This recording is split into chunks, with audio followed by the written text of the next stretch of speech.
भारत का संवैधानिक विकास। भारतीय राज्य व्यवस्था, इंडियन पॉलिटी।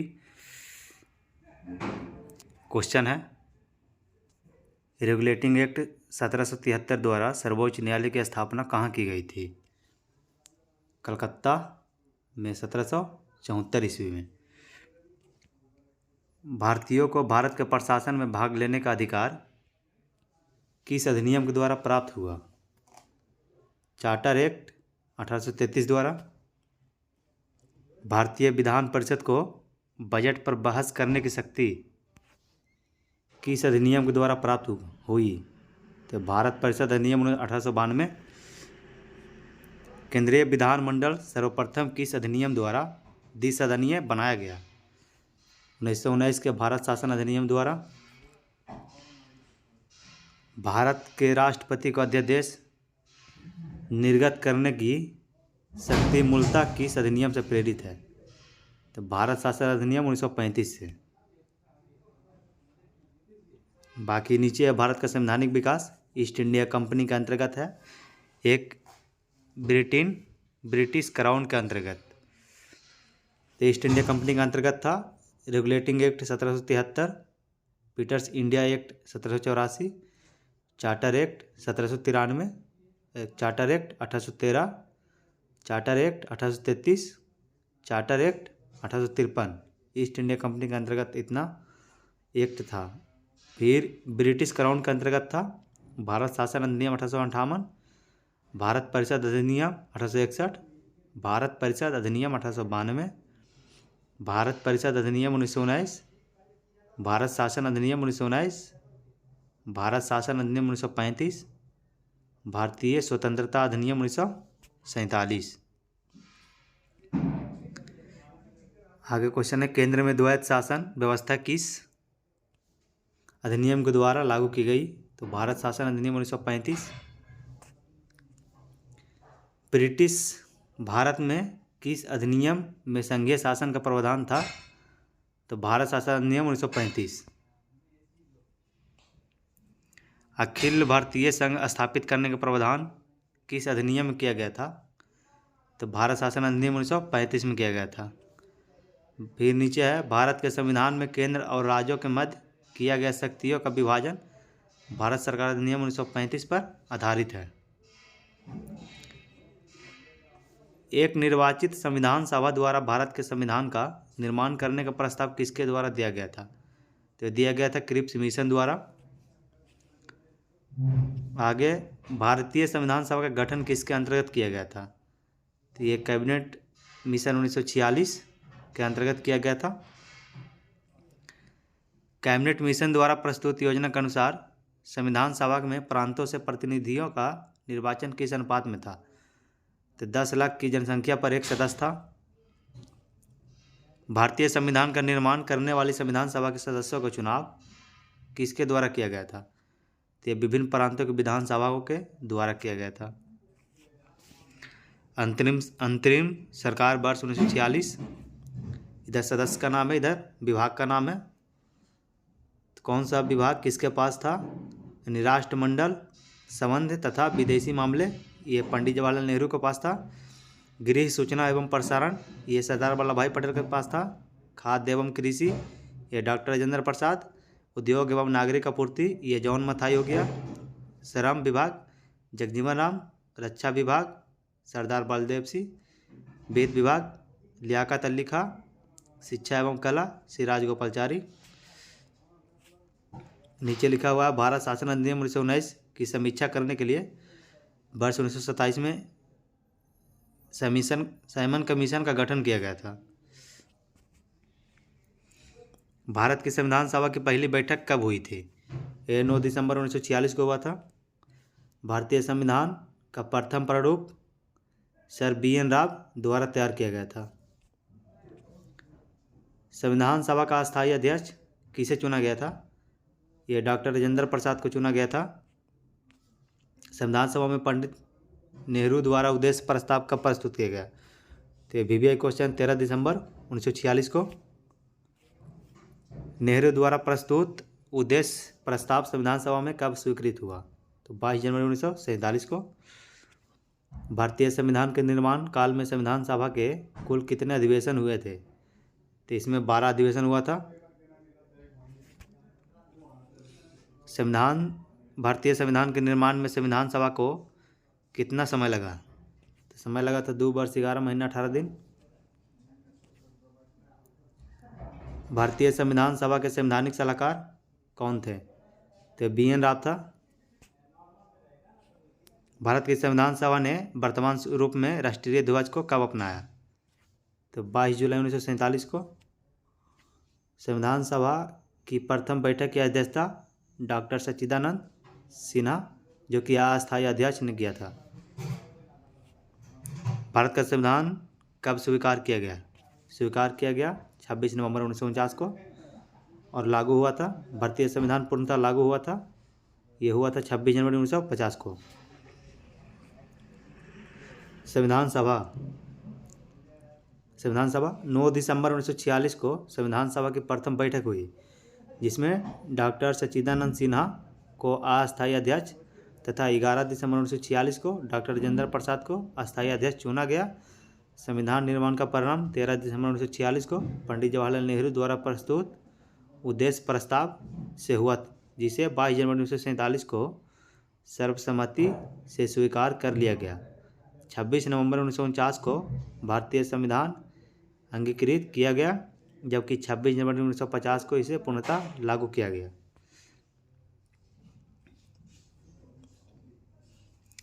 छब्बीस नवंबर 1949 को भारतीय संविधान किसके द्वारा अधिनियमित किया गया था? तो संविधान सभा द्वारा अधिनियमित किया गया था। जन गण मन को भारत के राष्ट्रगान के रूप में कब अपनाया गया? तो 24 जनवरी 1950 को अपनाया गया। भारत सरकार द्वारा अशोक स्तंभ को राष्ट्रीय चिन्ह के रूप में अंगीकृत किया गया 26 जनवरी 1950 को।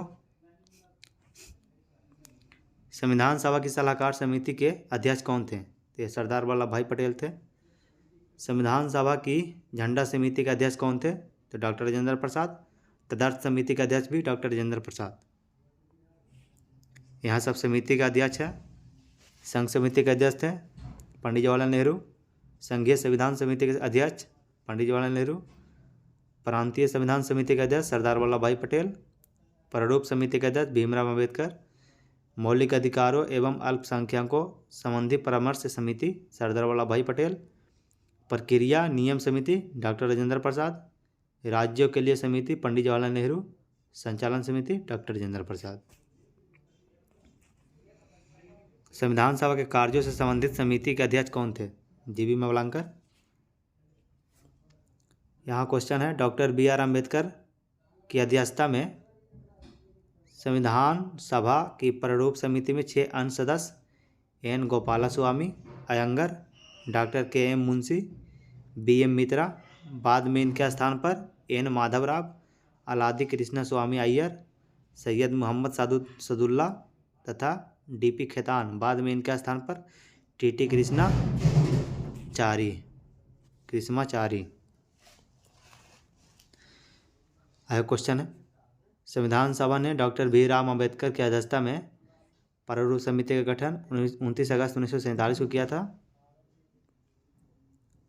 अगला है, डॉक्टर BR अम्बेडकर का संविधान सभा में निर्वाचन किस प्रेसिडेंसी से हुआ था? तो बम्बई प्रेसिडेंसी से हुआ था। नीचे है, भारत का संविधान मूलतः 2 भाषा हिंदी और अंग्रेजी में लिखा गया था और सभी सदस्यों ने इन दोनों प्रतियों पर हस्ताक्षर किए थे। अब यह है संविधान के विभिन्न प्रावधान एवं उनके स्रोत। भारतीय संविधान में मौलिक कर्तव्य का विचार किस देश के संविधान से लिया गया है? यह रूस के संविधान से लिया गया है। भारतीय संविधान में राज्य के नीति निर्देशक तत्व की संकल्पना किस देश के संविधान से प्रेरित है? तो आयरलैंड हो जाएगा। भारतीय संविधान की प्रस्तावना में सम्मिलित स्वतंत्रता, समानता एवं बंधुत्व का सिद्धांत किस देश से लिया गया है? तो फ्रांस से लिया गया है। भारत में न्यायिक पुनरावलोकन की संकल्पना किस देश से लिया गया है? तो यह अमेरिका से लिया गया है।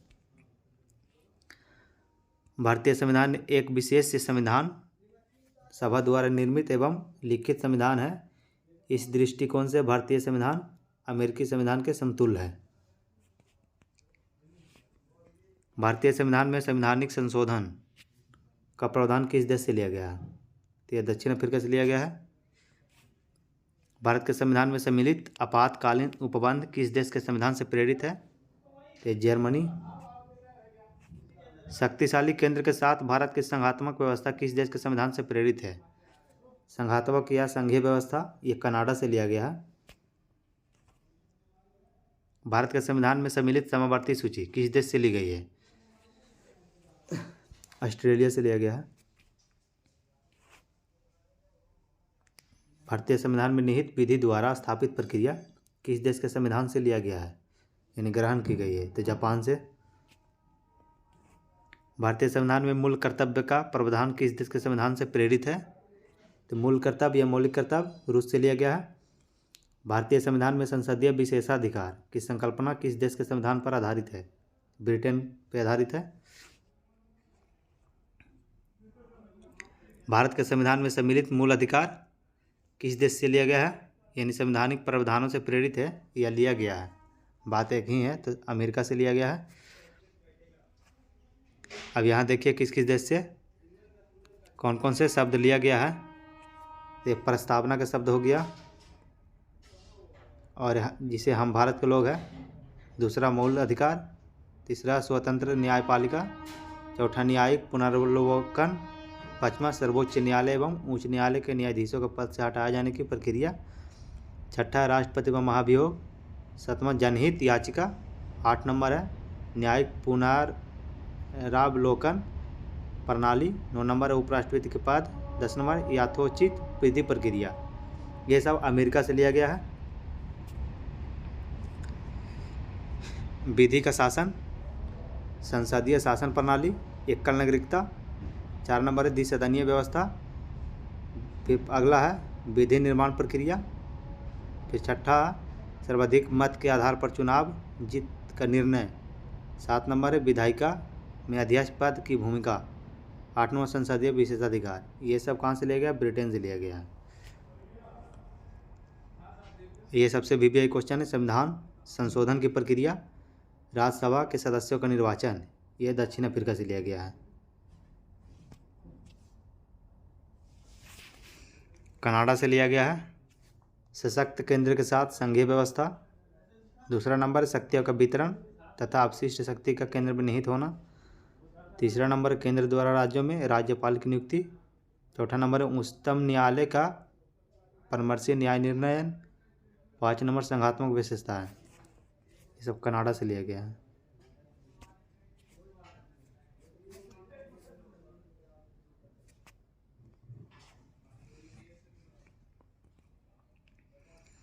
समवर्ती सूची, व्यापार, वाणिज्य एवं समागम की स्वतंत्रता संबंधी प्रावधान। तीसरा संसद के दोनों सदनों की संयुक्त बैठक, ये ऑस्ट्रेलिया से लिया गया है।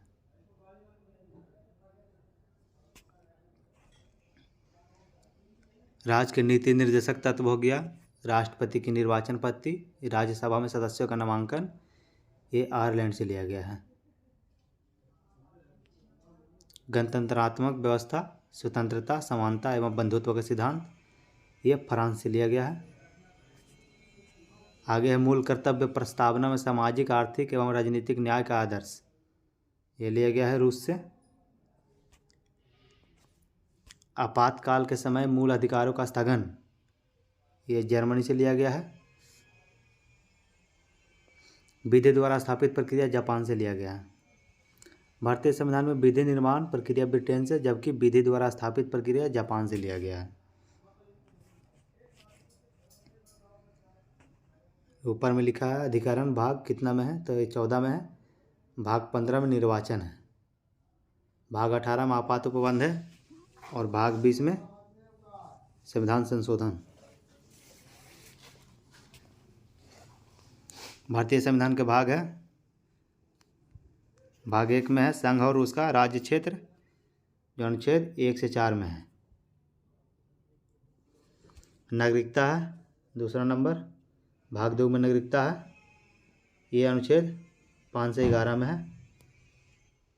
मूल अधिकार 3 में है अनुच्छेद 1235।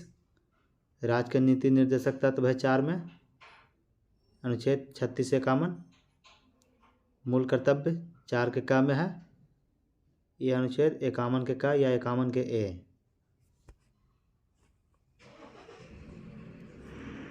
भाग 5 में है संघ, अनुच्छेद है 52 से 151।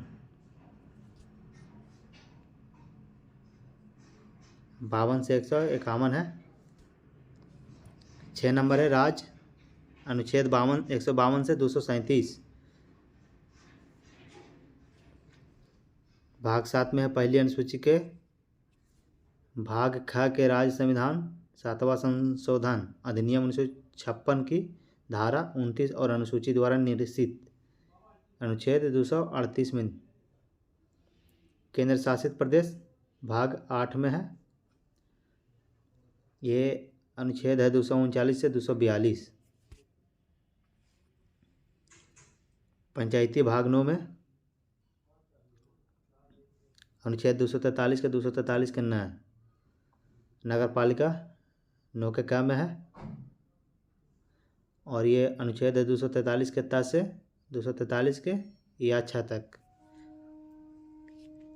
सहकारी समितियां ये 9 के ख में है और ये अनुच्छेद है 243 के या जा और 243 के या से न तक।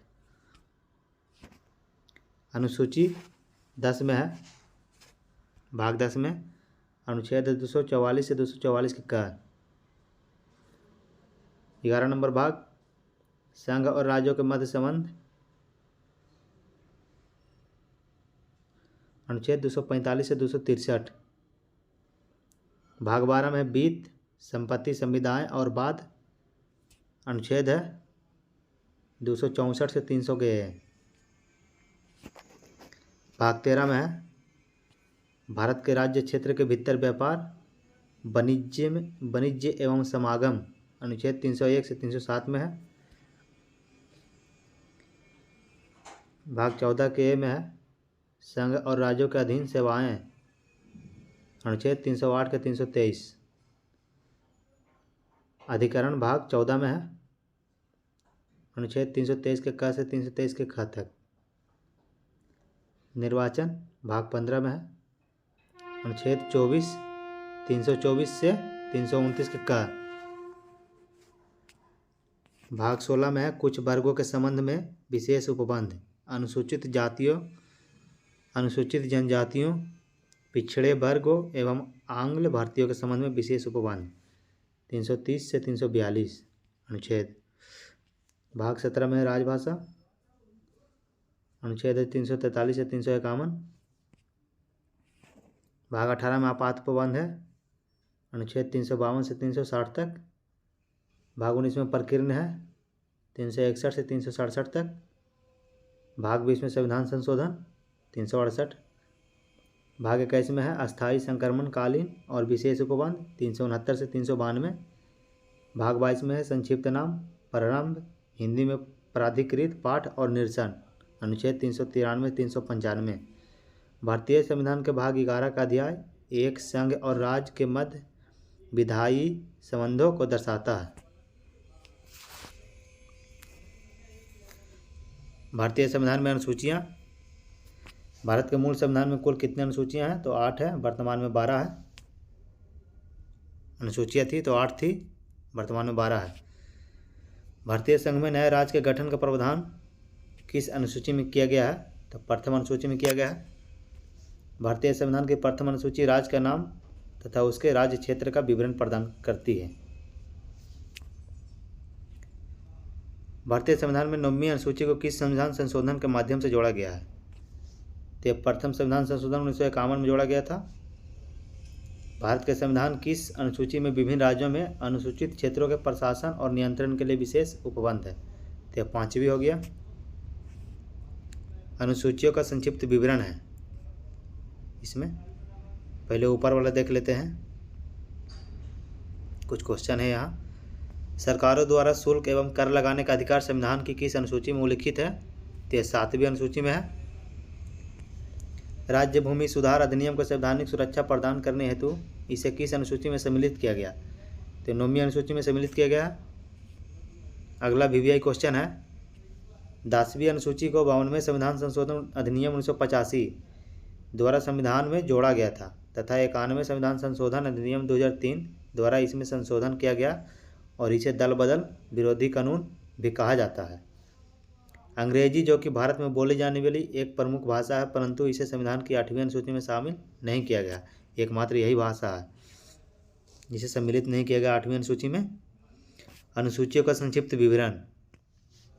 पहली अनुसूची में है राज्यों या संघ राज्य क्षेत्र के नाम एवं उनकी सीमाएं, ये अनुच्छेद 1 से 4 तक में है। दूसरी अनुसूची है, इसमें है राष्ट्रपति, राज्यपाल, लोकसभा और राज्य विधानसभाओं के अध्यक्ष और उपाध्यक्ष, राज्यसभा या राज्य विधान परिषद के सभापति और उपसभापति, सर्वोच्च न्यायालय या उच्च न्यायालय के न्यायाधीश, भारत का नियंत्रक एवं महालेखा परीक्षक पदाधिकारियों के वेतन, भत्तों तथा पेंशन आदि जुड़े प्रावधान। अनुच्छेद 59 के 3, 65 के 3, 75 के 6, 97, 125, 148 के 3, 158 के 3, 164 के 5, 186, 221, ये सब अनुच्छेद में ये सब वर्णन है। तीसरी अनुसूची में संघ राज्य मंत्री, संसद या राज्य विधानमंडल के सदस्य व चुनावों के प्रत्याशी, न्यायाधीश आदि द्वारा ली जाने वाली शपथ या प्रतिज्ञानों के प्रारूप दिए गए हैं। यह अनुच्छेद 75 के 4 में है। 84, 99, 124 के 6, 148 के 2, 164 के 3, 173, 188 और 219। चौथी अनुसूची है, चौथी अनुसूची में है राज्यों और संघ राज्य क्षेत्र के लिए राज्यसभा में स्थानों का आवंटन। अनुच्छेद 4 के क और 80 के 2 में है।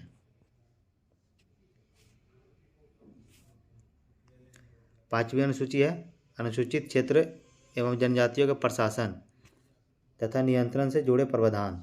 अनुच्छेद 244 के 1 में है। छठी अनुसूची में है असम, मेघालय, त्रिपुरा और मिजोरम राज्यों के जनजातीय क्षेत्रों के प्रशासन से संबंधित उपबंध। अनुच्छेद 244 के 2 एवं 275 के 1 में है। सातवीं अनुसूची में है संघ सूची, राज्य सूची, समवर्ती सूची, यानी तीनों सूचियों का वर्णन 7वीं अनुसूची में है। यह अनुच्छेद 246 में है। 8वीं अनुसूची में है संविधान द्वारा मान्यता प्राप्त 22 भाषाओं की सूची है। अनुच्छेद 344 के 1 से 351। 9वीं अनुसूची है, इसमें भूमि सुधार व जमींदारी उन्मूलन से संबंधित अधिनियम, नियम, विनियम आदि जिन्हें न्यायिक पुनर्विलोकन से बचाने के लिए इसमें सम्मिलित किया गया था। यह अनुच्छेद 31 के ख में है। 10वीं अनुसूची है दल बदल के आधार पर संसद और विधानसभा के सदस्यों के निर्भरता से संबंधित उपबंध। अनुच्छेद 102 के 2 एवं 191 के 2 में है। 11वीं अनुसूची है पंचायतों की शक्ति व उत्तरदायित्व निर्धारित किए गए हैं। अनुच्छेद 253 के 6 में, 243 के 6, 243 के 6 में। 12वीं अनुसूची नगर पालिका की शक्तियों व उत्तरदायित्व निर्धारित किए गए हैं। अनुच्छेद 243 के ब में। 8वीं अनुसूची में सिंधी भाषा 21वें संविधान संशोधन अधिनियम 1967 में जोड़ा गया था। अगला है भारतीय संविधान की विशेषताएं। संविधान में हमारे राष्ट्र का उल्लेख किस नामों से किया गया है या किन नामों से किया गया है? तो किया गया है इंडिया, डैट इज भारत, यानी भारत अर्थात इंडिया। भारतीय संविधान में किस प्रकार की शासन प्रणाली की व्यवस्था की गई है? तो संसदात्मक है। संसदात्मक शासन व्यवस्था में विधायिका का कार्यपालिका पर नियंत्रण होता है। अध्याक्षात्मक शासन प्रणाली का आधारभूत तत्व क्या है? एकल कार्यपालिका है। भारत के संसदीय शासन प्रणाली एवं ब्रिटेन के संसदीय शासन प्रणाली के मध्य अंतर का मुख्य बिंदु कौन सा है? न्यायिक समीक्षा। भारत का संविधान परिसंघीय है, यह किससे निर्धारित होता है? तो यह केंद्र और राज्यों के मध्य शक्तियों के वितरण से। भारतीय संविधान के मूल स्वतंत्रता, समानता, भ्रातृत्व, संप्रभुता, समाजवादी, पंथ निरपेक्ष, लोकतांत्रिक भारतीय संविधान के मूल है। नीति निर्देशक तत्वों तथा मौलिक अधिकारों को संविधान की आत्मा किसने कहा है? तो ग्रेनविल ऑस्टिन ने कहा था। मूल संविधान में कुल कितने अनुच्छेद और कितनी अनुसूचियाँ थी? तो 395 अनुच्छेद और 8 अनुसूचियाँ थी। सर्वप्रथम कांग्रेस के किस अधिवेशन में जन गण मन गाया गया था? तो कलकत्ता अधिवेशन 1911 ईस्वी में। राष्ट्रगान के गायन का समय, मानक समय कितना है? तो यह 52 सेकंड है। भारतीय संविधान की जटिलता के कारणों से इसे वकीलों का स्वर्ग कहा जाता है।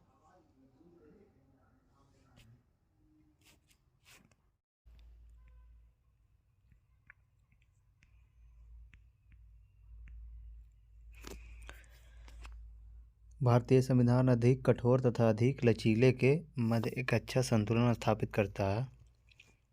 यह कथन किसका है? ये केसी हियर का कथन है। भारतीय संविधान के बेहद होने का क्या कारण है? संघ तथा राज्यों का एकल संविधान।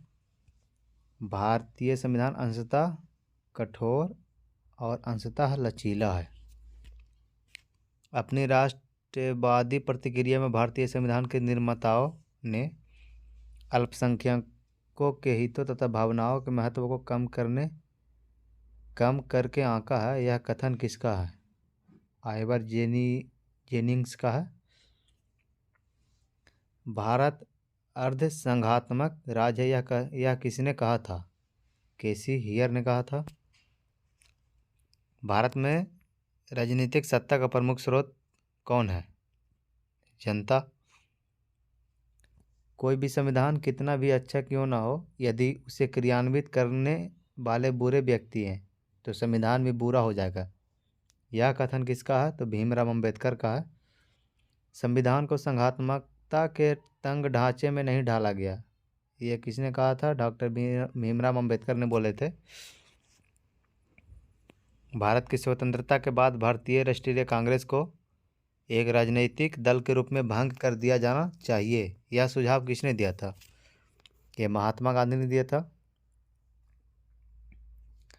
भारतीय संघवाद को सहकारी संघवाद किसने कहा है? तो जी ऑस्टिन ने कहा है। अध्यक्षात्मक शासन प्रणाली में कार्यपालिका की समस्त शक्तियाँ किसमें निहित होती है? राष्ट्रपति में। मौलाना अबुल कलाम आज़ाद ने संविधान सभा में वयस्क मताधिकार को 15 वर्ष के लिए स्थगित करने की बात की थी। भारत का राष्ट्रीय पशु कौन सा है? बाघ है। भारत का राष्ट्रीय पुष्प कौन सा है? कमल।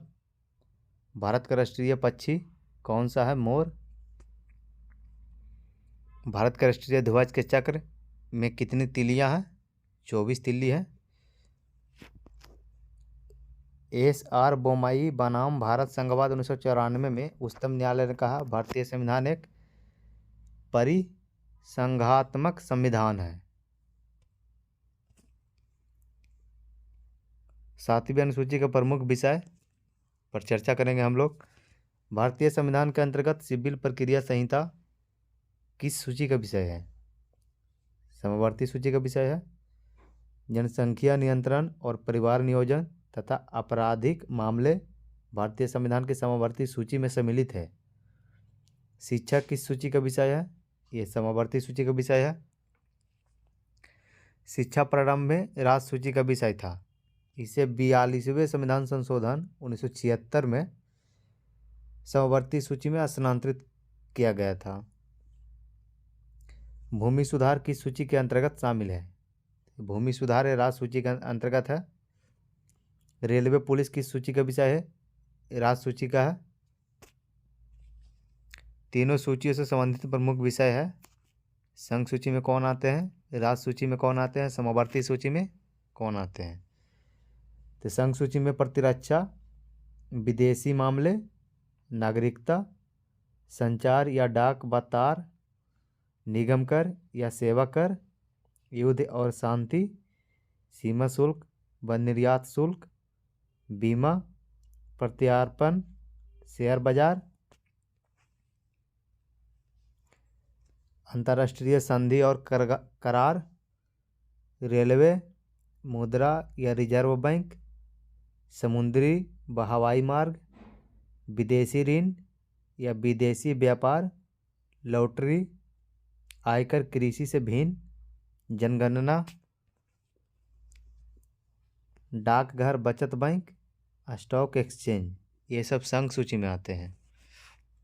राज्य सूची में आता है लोक व्यवस्था, पुलिस, रेल व ग्रामीण पुलिस सहित, कारागार, भूमि, स्थानीय स्वशासन, प्रादेशिक लोक सेवा, लोक स्वास्थ्य, बाजार एवं मेले, सट्टा एवं जुआ, कृषि भूमि पर संपदा शुल्क, पशुपालन या सिंचाई, कृषि आय पर कर, गैस, शराब, मनोरंजन, भू राजस्व या लगान, विद्युत पर कर, टोल टैक्स जिसको पथ कर बोलते हैं, प्रति व्यक्ति कर, विलासिता की वस्तुओं पर कर आदि, ये सब राज्य सूची के अंतर्गत आते हैं। समवर्ती सूची में आते हैं दंड विधि या प्रक्रिया विधि, आर्थिक व सामाजिक योजनाएं, शिक्षा, वन, विवाह व विवाह विच्छेद, कारखाने या मजदूर संघ, खाद्य पदार्थों और अन्य पदार्थों का अपमिश्रण, जनसंख्या नियंत्रण व परिवार नियोजन, न्याय या प्रशासन, संपत्ति का अर्जन व अधिग्रहण, विद्युत, बाट माप, वन्य जीव जंतुओं का संरक्षण, समाचार पत्र या पुस्तक और मुद्रणालय, स्वास्थ्य व औषधालय, औद्योगिक विवाद, उत्तराधिकार, विधि वृत्ति, चिकित्सा वृत्तियाँ, कीमत नियंत्रण, जन्म मरण पंजीकरण, ये सब समवर्ती सूची में आते हैं। वर्तमान में संघ सूची में 100 विषय, राज्य सूची में 61 विषय है तथा समवर्ती सूची में 52 विषय है। आर्थिक नियोजन किस सूची का अंतर्गत विषय है? तो समवर्ती सूची का। कृषि भारतीय संविधान की किस सूची से संबंधित है? राज्य सूची से है। पंचायती राज किस सूची में सम्मिलित है? राज्य सूची में। दंड प्रक्रिया भारतीय संविधान की 7वीं अनुसूची की सूची 3 में शामिल है। विवाह, विवाह विच्छेद और गोद लेना आदि संविधान की 7वीं अनुसूची में किसके अंतर्गत सम्मिलित किए गए हैं? तो सूची 3 के अंतर्गत सम्मिलित किया गया है। उद्देशिका प्रस्तावना। हम भारत के लोग भारत को एक संप्रभुत्व, प्रभुत्व संपन्न, समाजवादी, पंथ निरपेक्ष, लोकतंत्रात्मक गणराज्य बनाने के लिए तथा उसके समस्त नागरिकों को सामाजिक, आर्थिक और राजनीतिक न्याय, विचार, अभिव्यक्ति, विश्वास, धर्म और उपासना की स्वतंत्रता, प्रतिष्ठा और अवसर की समता प्राप्त कराने के लिए तथा उन सब में व्यक्ति की गरिमा और राष्ट्र की एकता और अखंडता सुनिश्चित करने वाली बंधुता बढ़ाने के लिए दृढ़ संकल्प होकर अपनी इस संविधान सभा में आज तारीख 26 नवंबर 1949 ईस्वी मिति मार्गशीर्ष शुक्ल सप्तमी संवत 2006 विक्रमी को एतद द्वारा इस संविधान को अंगीकृत, अधिनियमित और आत्मर्पित करते हैं। ये प्रस्तावना है। संविधान सभा में उद्देश्य प्रस्ताव कब प्रस्तुत किया गया था? 13 दिसंबर 1946 को। भारतीय संविधान का कौन सा भाग भारत को एक धर्मनिरपेक्ष राज्य के रूप में वर्णित करता है? संविधान की प्रस्तावना के रूप में वर्णित करता है। भारतीय संविधान की प्रस्तावना में भारत को एक सार्वभौम, समाजवादी, धर्मनिरपेक्ष, प्रजातांत्रिक गणतंत्र के रूप में घोषित किया गया है। सर्वोच्च न्यायालय द्वारा ऐसा किस बात में कहा गया है कि अनुच्छेद 368 के अंतर्गत संविधान के प्रस्तावना में भी संशोधन किया जा सकता है, परंतु यह मूल ढांचे का उल्लंघन करने वाला नहीं होना चाहिए। ये केशवानंद भारतीवाद 1973 में कहा गया है। भारतीय संविधान का कौन सा भाग संविधान की आत्मा कहलाता है?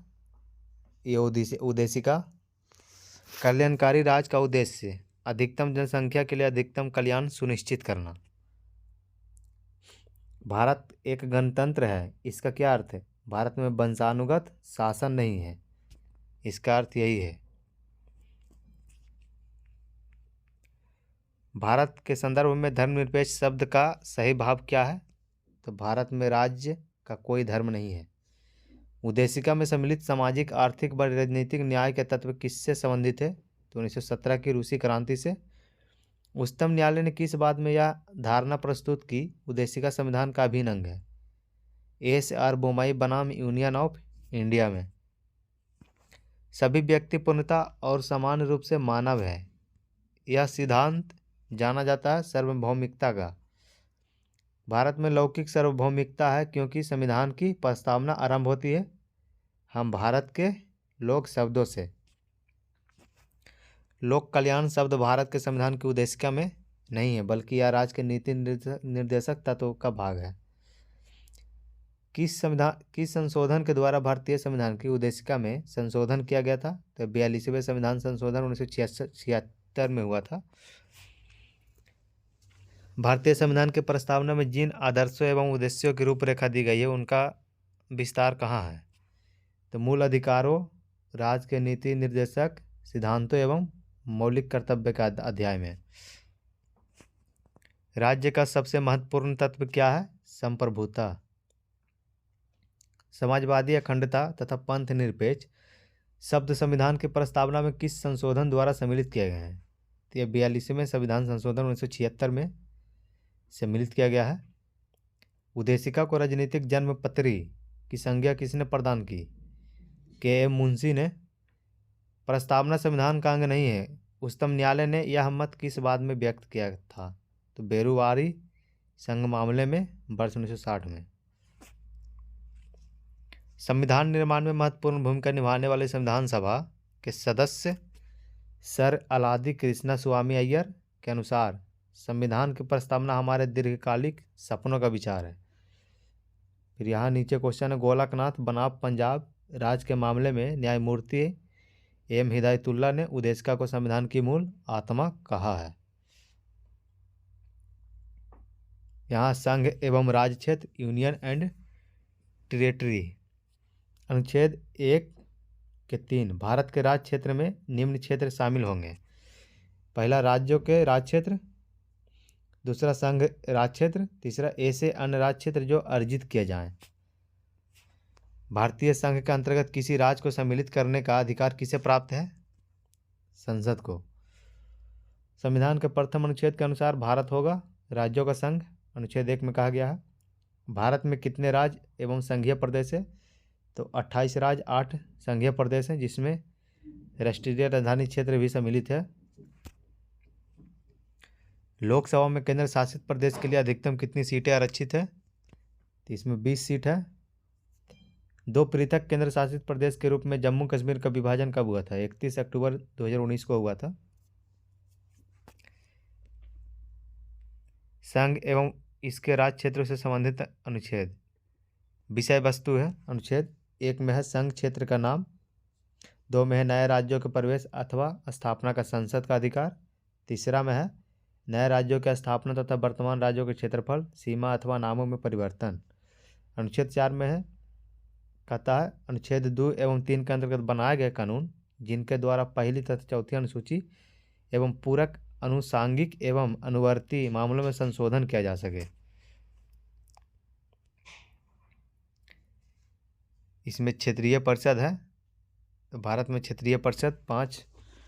उत्तरी क्षेत्रीय परिषद का मुख्यालय नई दिल्ली है। केंद्रीय क्षेत्रीय परिषद का प्रयागराज, पूर्वी क्षेत्रीय परिषद का है कोलकाता, पश्चिमी क्षेत्रीय परिषद का है मुंबई, दक्षिण क्षेत्रीय परिषद का चेन्नई है। नई दिल्ली के अंतर्गत आता है, इन्हें सम्मिलित राज्य है। इधर जम्मू कश्मीर, लद्दाख, हिमाचल प्रदेश, हरियाणा, पंजाब, राजस्थान, दिल्ली, चंडीगढ़। प्रयागराज के अंतर्गत उत्तर प्रदेश, उत्तराखंड, मध्य प्रदेश तथा छत्तीसगढ़। कोलकाता बिहार, झारखंड, पश्चिम बंगाल, उड़ीसा और सिक्किम। मुंबई में इधर गुजरात, महाराष्ट्र, गोवा, दादर नगर हवेली तथा दमन दीप। चेन्नई आंध्र प्रदेश, कर्नाटक, तमिलनाडु, केरल, पांडुचेरी, तेलंगाना। दिसंबर 1953 में फजल अली की अध्यक्षता में एक 3 सदस्यीय राज्य पुनर्गठन आयोग का गठन किया गया था। ऊपर में क्वेश्चन है, नए राज्य के गठन की शक्ति किसे प्राप्त है? तो संसद को। राज्यों के पुनर्गठन से संबंधित फजल अली आयोग का गठन किस वर्ष किया गया? वर्ष 1953 में। भाषाई आधार पर भारत में सर्वप्रथम किस राज्य का गठन किया गया था? तो भाषा के आधार पर आंध्र प्रदेश को गठन किया गया था। राज्य पुनर्गठन आयोग ने 1 नवंबर 1956 को कितने राज्य तथा केंद्र शासित प्रदेश बनाए थे? 14 राज्य, 6 संघ राज्य। सिक्किम भारत का एक राज्य किस वर्ष बनाया गया था? 36वें संविधान संशोधन 1975 में हुआ था, तब सिक्किम राज्य का।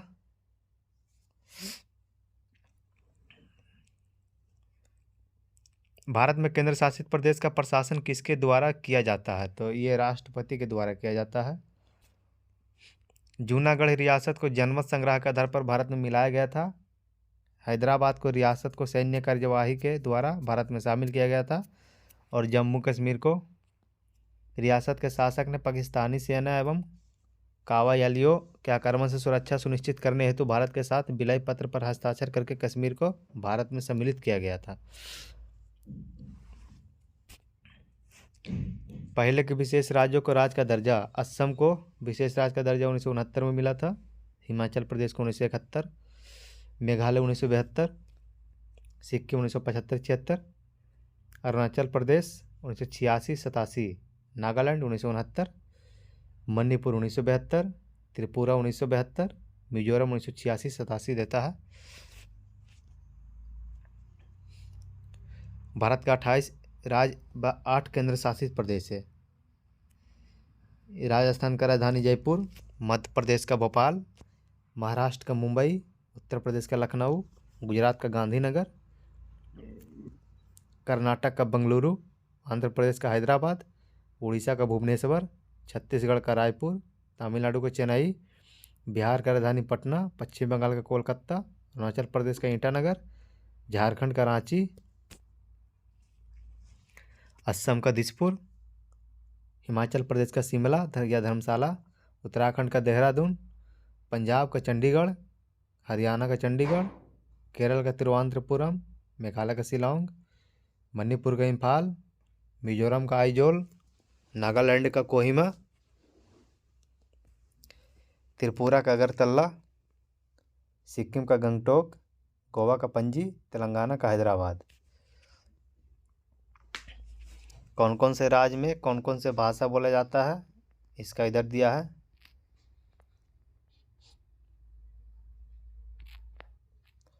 अरुणाचल प्रदेश में अंग्रेजी बोला जाता है, और एक अंग्रेजी यहाँ है, नागालैंड में भी होगा। नागालैंड कहाँ गया? हाँ, नागालैंड में अंग्रेजी यहाँ है।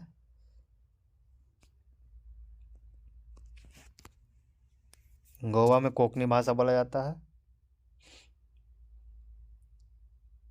त्रिपुरा में बंगाली यानी बांग्ला। यहाँ केंद्र शासित प्रदेश है अंडमान व निकोबार का राजधानी पोर्ट ब्लेयर है।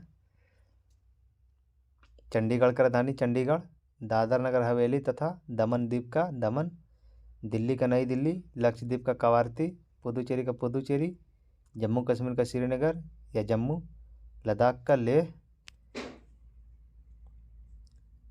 अंडमान निकोबार में 3 जिला है, चंडीगढ़ में 1 जिला है, दादर नगर हवेली तथा दमन एवं द्वीप में 3 जिला है, दिल्ली में 11 जिला, लक्षद्वीप में 1 जिला है, और पुदुचेरी में 4 जिला, जम्मू कश्मीर में 22 जिला है, और लद्दाख में 2 जिला हैं।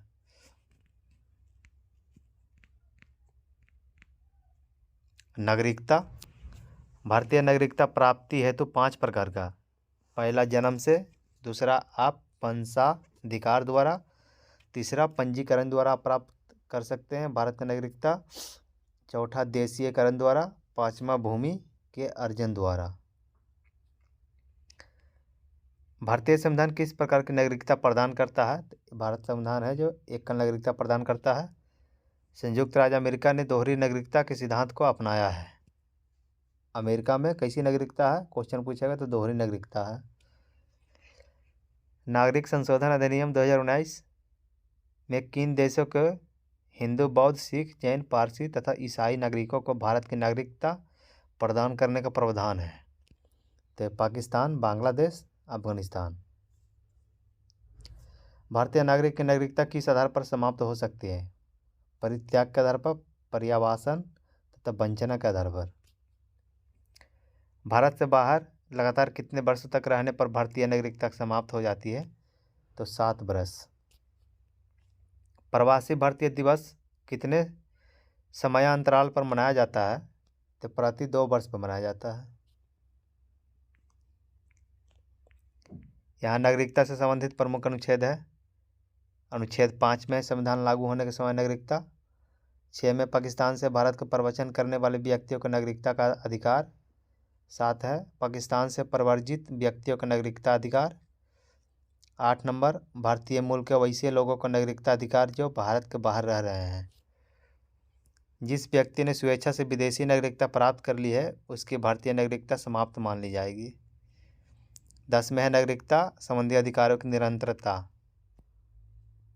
11 में संसद द्वारा कानून बनाकर नागरिकता अधिकारों का नियमन।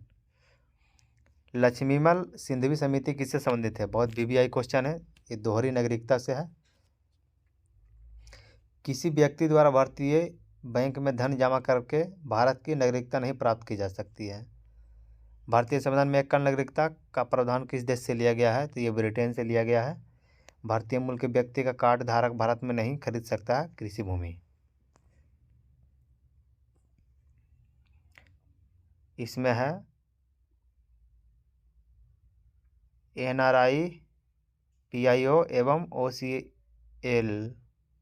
OCL कार्ड धारक में तुलना।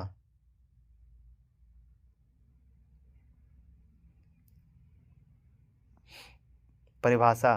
अप्रवासी भारतीय नागरिक जो साधारणतः भारत के बाहर निवास करता है, भारतीय पासपोर्ट धारक। नागरिकता की अर्हता, यह भारतीय नागरिक ही है। प्राप्त होने वाले लाभ, सभी लाभ जो सामान्यतः भारतीय नागरिकों को प्राप्त है, वीजा नहीं। मताधिकार दे दिया गया है। अप्रवासी भारतीय के लिए भारतीय मूल के व्यक्ति स्वयं या उसका कोई पूर्वज भारतीय नागरिक रहा है पर वर्तमान में भारतीय मूल के व्यक्ति स्वयं या उसका कोई पूर्वज भारतीय नागरिक रहा है पर वर्तमान में अन्य देश की नागरिकता प्राप्त है जिसका पासपोर्ट धारक है। भारत में कम से कम 7 वर्षों के निरंतर निवास के आधार पर आवेदन कर सकते हैं। इसमें है कोई विशेष लाभ नहीं। प्राप्त होने वाले लाभ में वीजा में हाँ, मताधिकार नहीं। विदेशी भारतीय नागरिक, एक व्यक्ति जो विदेशी भारतीय नागरिक कार्ड धारक हो तथा नागरिकता अधिनियम 1955 के अंतर्गत पंजीकृत हो। संविधान लागू होने या उसके बाद भारतीय नागरिकता था उस विभाग का निवासी जो स्वतंत्रता बाद भारत का अंग बना। एक FRRO वाले लाभ के साथ पंजीयन से छूट भारत में कितनी भी अवधि तक ठहराव के लिए जीवन भर बिना वीजा आ सकते हैं। हम मताधिकार नहीं दे सकते हैं। LM सिंघवी की अध्यक्षता में गठित समिति ने प्रतिवर्ष 9 जनवरी को प्रवासी भारतीय दिवस मनाने की अनुशंसा की है। मूल अधिकार, भारतीय संविधान के किस भाग के अंतर्गत नागरिकों को मौलिक अधिकार प्रदान किए जाते हैं? तो भाग 3 के अंतर्गत अनुच्छेद 12 से 35। संविधान द्वारा मौलिक अधिकार को लागू करने की शक्ति किसे प्रदान की गई है? तो यह सर्वोच्च न्यायालय एवं उच्च न्यायालय को। भारतीय संविधान का अनुच्छेद 13 संवैधानिक प्रावधानों को संसद तथा राज्य विधानमंडलों द्वारा बनाए गए नियमों या कानूनों पर प्राथमिकता प्रदान करता है। भारतीय संविधान का अनुच्छेद 13 का मुख्य उद्देश्य किसके संदर्भ में संविधान की सर्वोच्चता सुनिश्चित करना है? तो यह मौलिक अधिकार के। भारतीय संविधान में समता का अधिकार का विस्तार किन अनुच्छेदों में है? तो अनुच्छेद 14 से 18 तक। इधर है भारतीय संविधान का कौन सा अनुच्छेद विधि के समक्ष समता के अधिकार से संबंधित है? यह अनुच्छेद 14 है। जन्म, लिंग, मूल वंश, जाति, धर्म आदि के आधार पर विभेद का प्रतिषेध, अनुच्छेद 15 एक मूल अधिकार है जिसे समानता के अधिकार के अधीन वर्गीकृत किया गया है। भारतीय संविधान की प्रस्तावना में प्रयुक्त समाजवाद शब्द को किस अनुच्छेदों के साथ समग्रता में रखकर सर्वोच्च न्यायालय द्वारा समान कार्य के लिए समान वेतन का मौलिक अधिकार प्रदान किया गया? अनुच्छेद 14 से 16। भारतीय संविधान के अनुच्छेदों में से कौन सा एक लोक नियोजन के विषय में भारत के सभी नागरिकों को अवसर की समानता की गारंटी प्रदान करता है? अनुच्छेद 16 का 1 से अनुच्छेद 16 का 2। संवैधानिक उपबंध केवल भारतीय नागरिकों को प्राप्त मूल अधिकार। पहला है धर्म, मूल वंश, जाति, लिंग या जन्म स्थान के आधार पर विभेद का प्रतिषेध, अनुच्छेद 15 में है। लोक नियोजन के विषय में अवसर की समता, अनुच्छेद 16। तीसरा, वाक्य एवं अभिव्यक्ति शांतिपूर्व एवं शास्त्र रहित सम्मेलन करने, संघ एवं सरकारी समिति बनाने, भारत के राज्य क्षेत्र में अबाध संचरण एवं बसने तथा व्यापार करने की स्वतंत्रता, अनुच्छेद 19। चौथा, अल्पसंख्यक वर्गों के हितों का संरक्षण, अनुच्छेद 29। पांचवा, शिक्षण संस्थानों की स्थापना और प्रशासन करने का अल्पसंख्यक वर्गों का अधिकार, अनुच्छेद 30। भारतीय एवं विदेशी नागरिकों को प्राप्त मूल अधिकार। पहला है विधि के समक्ष समता और विधियों का समान संरक्षण, अनुच्छेद 14 में है। अपराधों के लिए दोष सिद्धि के संबंध में संरक्षण, अनुच्छेद 20। जीवन का अधिकार 21, अनुच्छेद। शिक्षा का अधिकार 21 के। कुछ दशाओं में गिरफ्तारी एवं निरोध से संरक्षण, अनुच्छेद 22। शोषण के विरुद्ध अधिकार, अनुच्छेद 23 से 24। धर्म एवं संस्कृति की स्वतंत्रता का अधिकार 25, 26, 27, 28 अनुच्छेद में है। संविधान के किस अनुच्छेद के अंतर्गत अस्पृश्यता का उन्मूलन किया गया, यानी छुआछूत, अनुच्छेद 17 में है। संविधान में अस्पृश्यता परिभाषित नहीं है। अस्पृश्यता निवारण अधिनियम 1955 के अंतर्गत अस्पृश्यता को बढ़ावा देना एक दंडनीय अपराध है। अनुच्छेद 18 का संबंध है उपाधियों के अंश से। भारतीय संविधान के किस अनुच्छेद में वाक्य एवं अभिव्यक्ति की स्वतंत्रता के मूल अधिकार का प्रावधान किया गया है? अनुच्छेद 19 में। भारत के संविधान में प्रेस की स्वतंत्रता का प्रत्यक्ष प्रावधान नहीं है, परंतु यह स्वतंत्रता किस अनुच्छेद में अंतर्निहित है? अनुच्छेद 19 के ए में।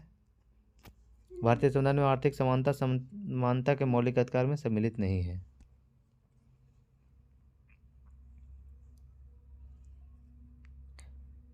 वाक्य और अभिव्यक्ति की स्वतंत्रता, अनुच्छेद 19 के ए से 1 से ए में है। शांतिपूर्ण हथियार रहित सम्मेलन का अधिकार, अनुच्छेद 19 के ए के बी में है। यह अनुच्छेद 19 के अंतर्गत 6 स्वतंत्रताएं के बारे में दिया गया है। संगम या संघ या सहकारी समिति बनाने का अधिकार, अनुच्छेद कितना में? अनुच्छेद 19 के 1 के सी में है। भारत के राज्य क्षेत्र में आबाद संचरण का अधिकरण, अनुच्छेद 19 के 1 के डी में है। भारत के किसी भाग में निवास करने व बसने का अधिकार, अनुच्छेद 19 के 1 के ई में है। कोई वृत्ति आजीविका व्यवसाय या व्यापार करने का अधिकार, अनुच्छेद 19 के 1 के जी में है। भारतीय संविधान के किस अनुच्छेद के अंतर्गत यह प्रावधान किया गया है कि किसी अपराध की अभिव्यक्ति को स्वयं अपने विरुद्ध गवाह बनने के लिए बाध्य नहीं किया जा सकता है? अनुच्छेद 20 के सी में बोला गया है। संविधान का कौन सा अनुच्छेद दोष सिद्धि के संबंध में अभियुक्तों को दोहरे दंड एवं स्वाभिशासन से संरक्षण प्रदान करता है? अनुच्छेद 20। भारतीय संविधान का कौन सा अनुच्छेद व्यक्ति की विदेश यात्रा का अधिकार को संरक्षण प्रदान करता है? अनुच्छेद 21। मौलिक अधिकार के अंतर्गत कौन सा अनुच्छेद बच्चों के शोषण के विरुद्ध प्रावधान से संबंधित है? अनुच्छेद 24। भारतीय संविधान के अनुच्छेद 25 में प्रयुक्त हिंदू शब्द में बौद्ध, जैन और सिख धर्म सम्मिलित है। भारतीय संविधान का अनुच्छेद 30 के 1 अल्पसंख्यक को अपनी रुचि के शिक्षण संस्थाओं का स्थापित एवं संचालित करने का अधिकार को संरक्षण प्रदान करता है। भारतीय संविधान का अनुच्छेद 32 के अंतर्गत कौन से अधिकार परिवर्तित किए जा सकते हैं? ये मौलिक अधिकार। मौलिक अधिकार का संरक्षक कौन है? न्यायपालिका। डॉक्टर भीमराव अंबेडकर ने मौलिक अधिकार में से किसे संविधान का हृदय एवं आत्मा कहा था? संवैधानिक उपचारों का अधिकार को बोला था, अनुच्छेद 32 को। व्यक्तिगत स्वतंत्रता के अधिकार के लिए कौन सी याचिका दायर की जा सकती है? तो बंदी प्रत्याख्याकरण। संसद को मौलिक अधिकार में संशोधन का अधिकार किस बाद में निर्णय के आधार पर प्राप्त हुआ है? तो केशवानंद भारती बनाम केरल बाद 1973 में। संपत्ति के मौलिक अधिकार को किस संविधान संशोधन के द्वारा मौलिक अधिकारों की श्रेणी से हटाकर केवल वैधानिक अधिकार बनाया गया? 44वें संविधान संशोधन 1978 में। वर्तमान समय में भारतीय संविधान के अंतर्गत संपत्ति का अधिकार किस प्रकार के अधिकार है? तो वैधानिक अधिकार है। सूचना का अधिकार एक विधिक अधिकार है जो सूचना का अधिकार अधिनियम 2005 के माध्यम से प्रदान किया गया है। आर्थिक रूप से पिछड़े वर्ग को आरक्षण प्रदान करने के लिए संविधान में कौन से अनुच्छेद किया गया है? तो अनुच्छेद 15 के 6 है और 16 के 6 है। 6 से 14 वर्ष की आयु के बच्चे को प्रदत्त शिक्षा का अधिकार किस वर्ष का अधिकार है? तो यह मूल अधिकार है, अनुच्छेद 300 के। भारतीय संविधान द्वारा प्रदत्त संवैधानिक उपचारों का अधिकार गैर नागरिक को भी उपलब्ध है। कौन सा मूल अधिकार राष्ट्रीय आपातकाल अनुच्छेद 352, जिसको इमरजेंसी आपातकालीन में भी समाप्त या सीमित नहीं किया जा सकता। व्यक्तिगत स्वतंत्रता तथा जीवन का अधिकार को बंधुआ मजदूर अधिनियम संसद द्वारा किस वर्ष पारित किया गया था? 1976 में। समानता का अधिकार अनुच्छेद कितना में है? 14 से 18। स्वतंत्रता का अधिकार है 19 से 22। शोषण के विरुद्ध अधिकार 23 से 24। धर्म की स्वतंत्रता का अधिकार 25 से 28।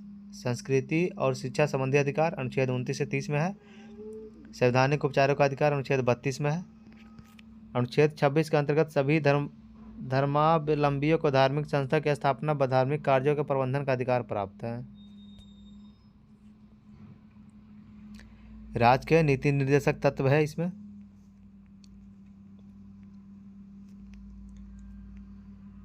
राज्य के नीति निर्देशक सिद्धांतों को भारतीय संविधान में शामिल किए जाने का क्या उद्देश्य है? सामाजिक और आर्थिक लोकतंत्र की स्थापित करना। कल्याणकारी राज्य के संकल्पना का समावेश संविधान के किस भाग में किया गया? तो राज्य के नीति निर्देशक तत्व भाग 4 में।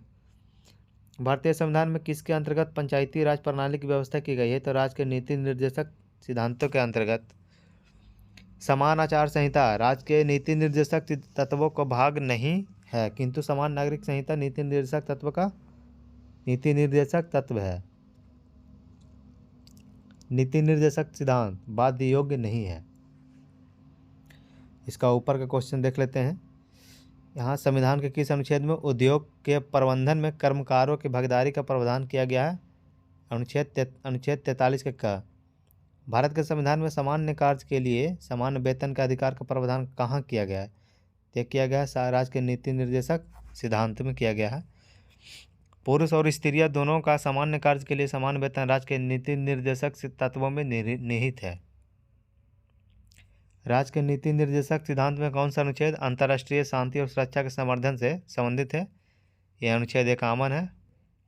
राज्य के नीति निर्देशक सिद्धांत एक ऐसा चेक है जो बैंक की सुविधा अनुसार अदा किया जा सकता है। यह कथन किसका है? केटी शाह का है।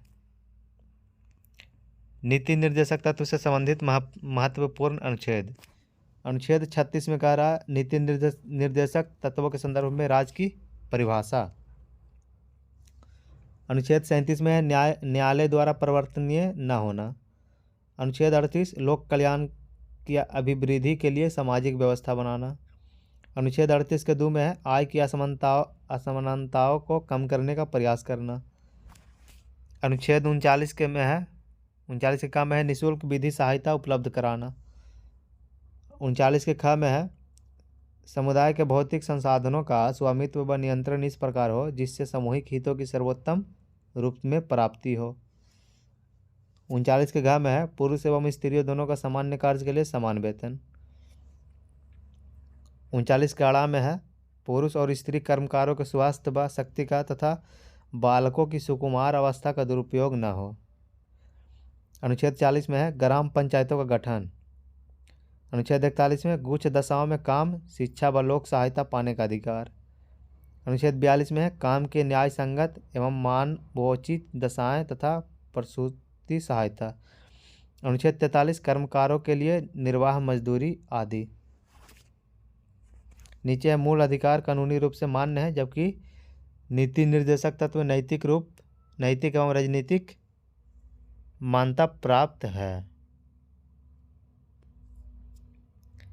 इधर अनुच्छेद है, अनुच्छेद 43 के काम में कह रहा है उद्योगों के प्रबंधन में कर्मकारों का भाग लेना। अनुच्छेद 43 के काम में है सहकारी समितियों के स्वैच्छिक गठन, स्वायत्त संचालन, लोकतांत्रिक नियंत्रण तथा व्यावसायिक प्रबंधन को बढ़ावा देना। अनुच्छेद 44 में है सभी नागरिकों के लिए एक समान नागरिक संहिता,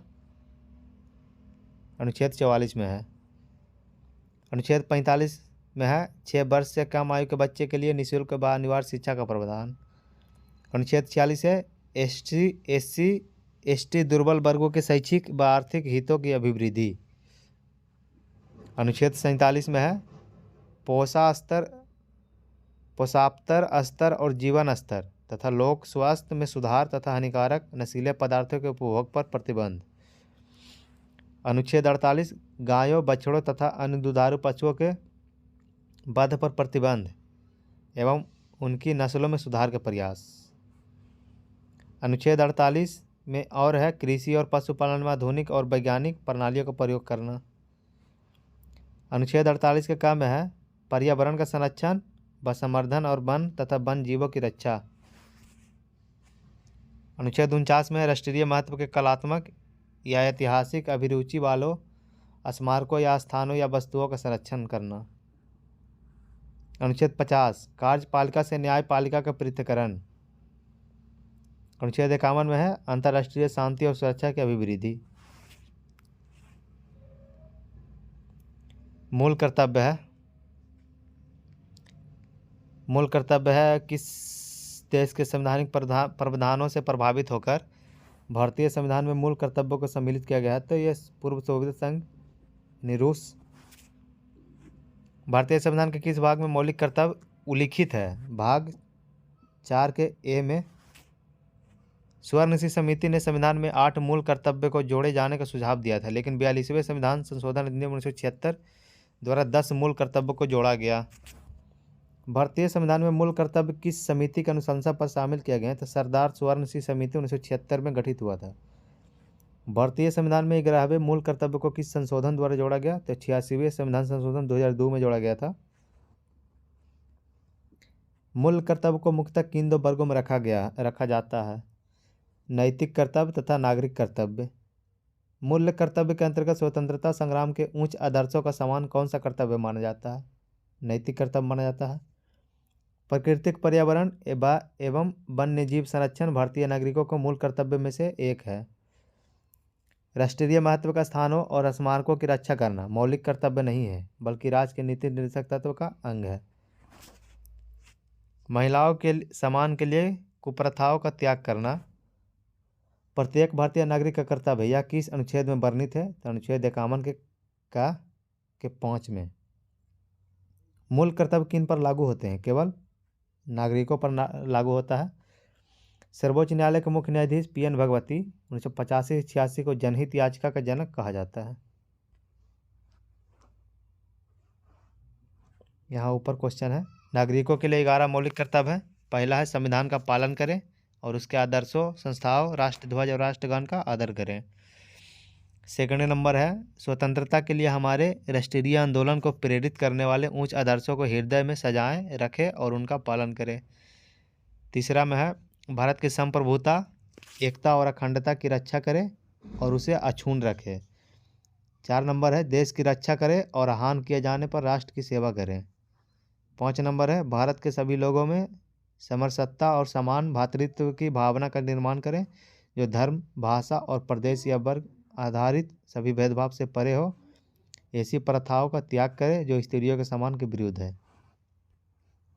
6 नंबर है हमारी सामाजिक संस्कृति की गौरवशाली परंपरा का महत्व समझें और उसका परीक्षण करें। 7 नंबर है प्राकृतिक पर्यावरण जिसके अंतर्गत वन, झील, नदी और वन्यजीव सम्मिलित हैं की रक्षा करें और उसका संवर्धन करें तथा प्राणी मात्र के प्रति दया भाव रखें। 8 नंबर वैज्ञानिक दृष्टिकोण, मानववाद, ज्ञानार्जन तथा सुधार की भावना का विकास करें। 9 नंबर है सार्वजनिक संपत्ति को सुरक्षित रखें और हिंसा से दूर रहें। 10 नंबर है व्यक्तिगत और सामूहिक गतिविधियों के सभी क्षेत्रों में उत्कर्ष की ओर बढ़ने का सतत प्रयास करें, जिससे राष्ट्र निरंतर बढ़ते हुए प्रयत्न व उपलब्धि की नई ऊंचाइयों को प्राप्त करें। 11 नंबर है 6 वर्ष की आयु से 14 वर्ष की आयु के बच्चे को माता पिता और संरक्षक जो भी हो उन्हें शिक्षा के अवसर प्रदान करें। इस कर्तव्य को संविधान के 86वें संशोधन अधिनियम 2002 की धारा 4 जोड़ा गया। किसी व्यक्ति को राष्ट्रगान गाने के लिए बाध्य किया जा सकता है। सर्वोच्च न्यायालय ने किस मामले में ऐसा कहा है? विजय इमैनुअल बनाम केरल राज्य 1986।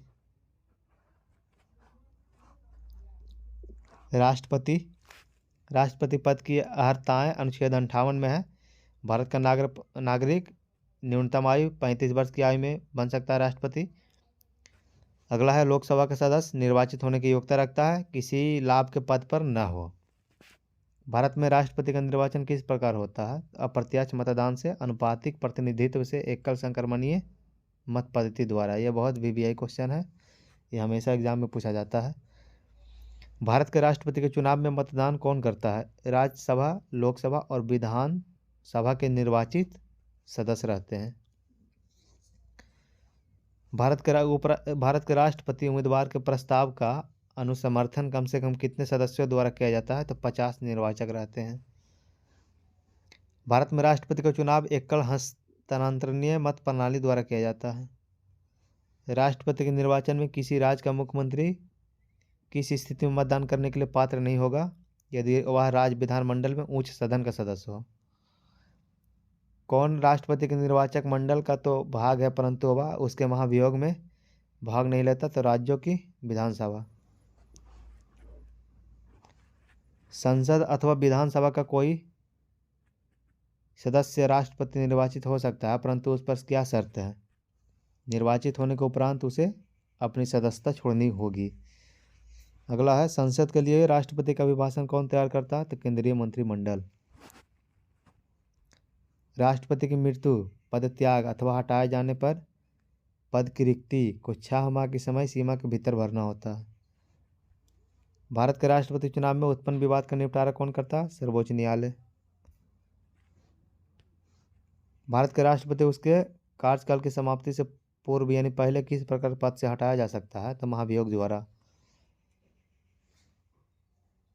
भारत के राष्ट्रपति को उसके पद से हटाने का अधिकार किससे प्राप्त है? ये संसद को प्राप्त है। राष्ट्रपति को मृत्यु दंड के मामले में क्षमादान करने की शक्ति प्राप्त है, किंतु राज्यपाल के पास यह शक्ति नहीं है। हाँ क्वेश्चन है संघ की कार्यपालिका शक्ति किस अनुच्छेद के अंतर्गत राष्ट्रपति में निहित है? अनुच्छेद 53 है। अनुच्छेद 61 के अंतर्गत राष्ट्रपति पर महाभियोग संसद के किस सदन द्वारा प्रारंभ किया जा सकता है? संसद के किसी भी सदन द्वारा। भारतीय संविधान का कौन सा अनुच्छेद राष्ट्रपति पद के लिए पुनः निर्वाचन की पात्रता निर्धारित करता है? अनुच्छेद 57। राष्ट्रपति को कोई भी विषय पुनर्विचार के लिए मंत्रिपरिषद को वापस भेजने का अधिकार किस संविधान संशोधन द्वारा प्रदान किया गया है? ये 44वें संविधान संशोधन द्वारा प्राप्त किया गया है। भारतीय संविधान के किस अनुच्छेद के अंतर्गत राष्ट्रपति संसद के दोनों सदनों द्वारा पारित किसी विधेयक पर अपनी स्वीकृति रोक सकते हैं? तो अनुच्छेद 111 के अंतर्गत। किस अनुच्छेद के अंतर्गत राष्ट्रपति कुछ आकस्मिकताओं में राज्यपाल के कार्यों के निर्वहन हेतु उपबंध कर सकता है? अनुच्छेद 160। राष्ट्रपति से संबंधित महत्वपूर्ण अनुच्छेद है अनुच्छेद 52, भारत का राष्ट्रपति होगा। अनुच्छेद 53 है संघ की कार्यपालिका शक्ति। अनुच्छेद 54 में है राष्ट्रपति का निर्वाचक मंडल। अनुच्छेद 55 में है राष्ट्रपति के निर्वाचन की रीति। अनुच्छेद 56 में राष्ट्रपति की पदावधि। अनुच्छेद 57 में पुनः निर्वाचन के लिए पात्रता। अनुच्छेद 58 राष्ट्रपति निर्वाचित होने के लिए अर्हताएं। 59 में राष्ट्रपति पद के लिए शर्तें। 60 में राष्ट्रपति द्वारा शपथ या प्रतिज्ञान। 61 में राष्ट्रपति पर महाभियोग चलाने की प्रक्रिया। 62 में है राष्ट्रपति का पद रिक्त होने की स्थिति में उसे भरने के लिए निर्वाचन करने के समय और आकस्मिक रिक्ति को भरने के लिए निर्वाचित व्यक्ति की पदावधि। अनुच्छेद 72 में क्षमा आदि की और कुछ मामलों में दंडादेश के निलंबन, परिहार या लघुकरण के उपराष्ट्रपति लघुकरण की राष्ट्रपति की शक्ति। अनुच्छेद 73 में सांघिक कार्यपालिका शक्ति का विस्तार।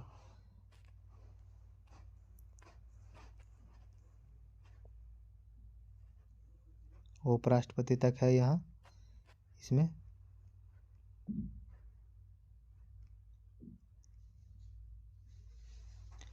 सर्वोच्च न्यायालय के न्यायाधीश को उसके पद से हटाने का अधिकार किसे प्राप्त है? तो यह राष्ट्रपति को प्राप्त है।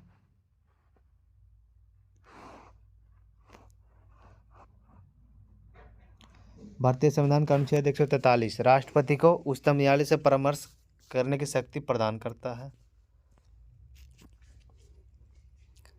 राष्ट्रपति लोकसभा को कब भंग कर सकते हैं? केंद्रीय मंत्रिमंडल की अनुशंसा पर भंग कर सकते हैं। लोकसभा और राज्यसभा का संयुक्त अधिवेशन किसके द्वारा आहूत किया जाता है? तो यह राष्ट्रपति के द्वारा आहूत किया जाता है। भारत के राष्ट्रपति ने किस एकमात्र मामले में जेबी वीटो की शक्ति का प्रयोग किया था? तो भारत डाकघर विधेयक 1986 में। भारत का राष्ट्रपति संसद के दोनों सदनों की चर्चा में भाग नहीं ले सकता है। किसी भौगोलिक क्षेत्र को अनुसूचित क्षेत्र घोषित करने का संवैधानिक अधिकार किसे प्राप्त है? तो राष्ट्रपति को। राष्ट्रपति द्वारा नियुक्ति अधिकारी प्रधानमंत्री एवं केंद्रीय मंत्री को नियुक्त करता है। राज्यों के राज्यपाल का, वित्त आयोग एवं राजभाषा आयोग का अध्यक्ष एवं सदस्य का, उच्चतम न्यायालय और उच्च न्यायालय के न्यायाधीश को, भारत के महान न्यायवादी तथा नियंत्रक एवं महालेखा परीक्षक, संघ लोक सेवा आयोग के अध्यक्ष एवं सदस्य, मुख्य निर्वाचन आयुक्त एवं अन्य निर्वाचन आयुक्त, राष्ट्रीय मानवाधिकार आयोग के अध्यक्ष एवं सदस्य, अनुसूचित जाति एवं अनुसूचित जनजाति आयोग के अध्यक्ष एवं सदस्य, संघ राज्य क्षेत्र के राज्यपाल तथा अथवा प्रशासक, दिल्ली व पुदुचेरी के मुख्यमंत्री।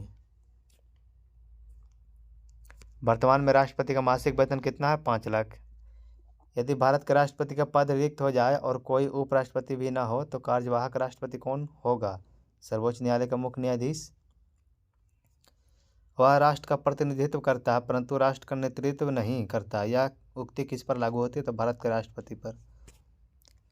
भारत के राष्ट्रपति में से कौन बिहार का राज्यपाल रह चुका है? तो डॉक्टर जाकिर हुसैन और श्री रामनाथ कोविंद, ये दोनों। राष्ट्रपति के विरुद्ध महाभियोग संसद द्वारा चलाई जाने वाली एक अर्धन्यायिक प्रक्रिया है। राष्ट्रपति के पश्चात पर्याप्त पदधारण करने वाले पदाधिकारी: पहला संघ के मंत्री, दूसरा राज्य के राज्यपाल, तीसरा भारत का महान न्यायवादी। एक विधेयक जो संसद में प्रस्तुत किया जाता है वह किस प्रक्रिया के बाद अधिनियम बन जाता है? राष्ट्रपति के हस्ताक्षर के बाद। जब कोई विधेयक संसद के दोनों सदनों द्वारा पारित कर दिया जाए तो राष्ट्रपति को उस विधेयक पर अपनी अनुमति रोकने का अधिकार प्राप्त है। निर्विरोध रूप से चुने गए भारत के प्रथम राष्ट्रपति था नीलम संजीव रेड्डी। भारत के राष्ट्रपति में से किनका संबंध ट्रेड यूनियन आंदोलन से रहा? 12 वेंकटगिरी को। भारतीय संविधान भारत के राष्ट्रपति को राज्य के मुख्यमंत्री की नियुक्ति का अधिकार नहीं देता है। राष्ट्रपति का कार्यकाल कितना होता है? पद ग्रहण करने के दिन से 5 वर्ष तक। भारत के किस राष्ट्रपति को मिसाइल मैन की संज्ञा दी जाती है? तो डॉक्टर APJ अब्दुल कलाम आज़ाद को। भारत के मुख्य न्यायाधीश में से किसने राष्ट्रपति के रूप में कार्य किया? तो मोहम्मद हिदायतुल्लाह ने किया था। धन विधेयक को पुनर्विचार हेतु लौटाने का संवैधानिक विशेषाधिकार राष्ट्रपति के पास नहीं है। श्री रामनाथ कोविंद का भारतीय गणतंत्र के राष्ट्रपति के रूप में कौन सा क्रम है? तो 14वां। वित्त आयोग की नियुक्ति कौन करता है? तो राष्ट्रपति करता है। राष्ट्रपति के रूप में डॉक्टर राजेंद्र प्रसाद ने सबसे लंबी अवधि तक एवं डॉक्टर जाकिर हुसैन ने कार्यकारी राष्ट्रपति छोड़कर सबसे कम अवधि 1 वर्ष 11 दिन तक कार्य किया। राष्ट्रपति द्वारा क्षमादान की स्थितियां: जब दंड सेना न्यायालय द्वारा दिया गया हो। दूसरा, जब दंड संघीय विषय से संबंधित विधि के विरुद्ध अपराध के लिए दिया गया हो। तीसरा, जब दंडादेश मृत्युदंड हो।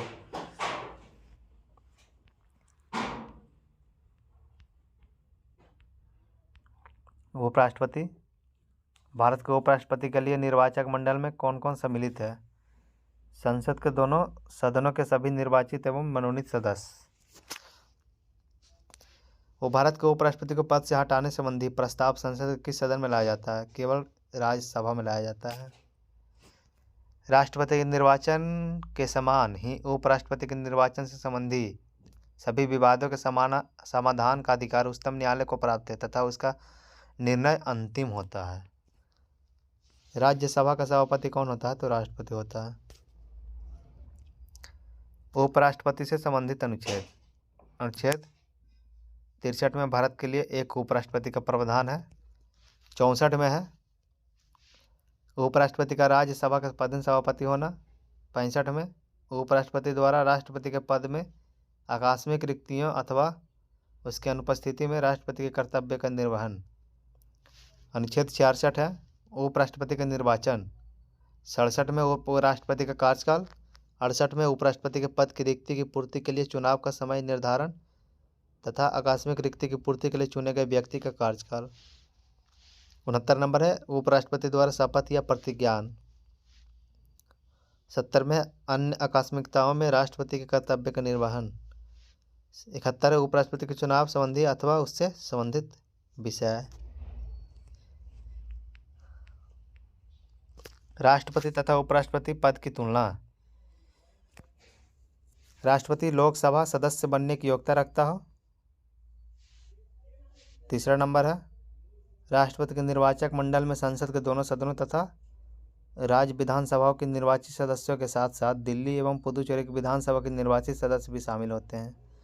4 नंबर है राष्ट्रपति को पद से हटाए जाने की प्रक्रिया महाभियोग किसी भी सदन में प्रारंभ की जा सकती है। उपराष्ट्रपति की तरफ है राज्यसभा सदस्य बनने की योग्यता रखता हो।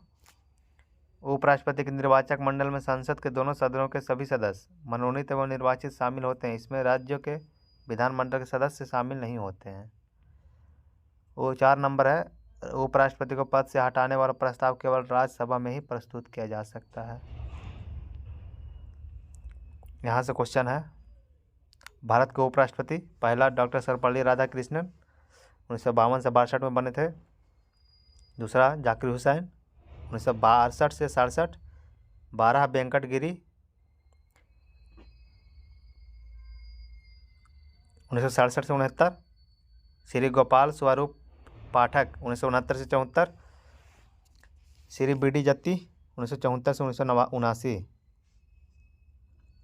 न्यायमूर्ति मोहम्मद हिदायतुल्लाह 1979-84। वेंकटरमन 1984-87। डॉक्टर शंकर दयाल शर्मा 1987 से 1992। के.आर. नारायण 1992-97। श्री कृष्णकांत 97 से 2002। भैरव सिंह शेखावत 2002 से 2007। डॉक्टर हमीद अंसारी 2007 से 2017। श्री मुप्पा बरापू बकैया नायडू है 2017 से अब तक, अब चेंज हो गया है। किसी सदन की अध्यक्षता से ऐसे व्यक्ति द्वारा की जाती है जो उस सदन का सदस्य नहीं होता है। राज्यसभा। राष्ट्रपति की मृत्यु, त्यागपत्र अथवा हटाए जाने की स्थिति में राष्ट्रपति का पदभार कौन सबसे पहले ग्रहण करेगा? उपराष्ट्रपति। भारत में उपराष्ट्रपति के पद से संबंधित प्रावधान अमेरिका के संविधान से लिए गए हैं। राष्ट्रपति या उपराष्ट्रपति किसी के भी निर्वाचन में राज्य अथवा संसद के किसी सदन के सदस्य भाग नहीं लेते हैं। राज्य विधान परिषद के सदस्य। भारत का राष्ट्रपति अपना त्यागपत्र किसे संबोधित करता है? तो उपराष्ट्रपति को देता है। क्वेश्चन ख़त्म हो गया। सब्सक्राइब कर लें। अच्छा लगे वीडियो तो लाइक करें।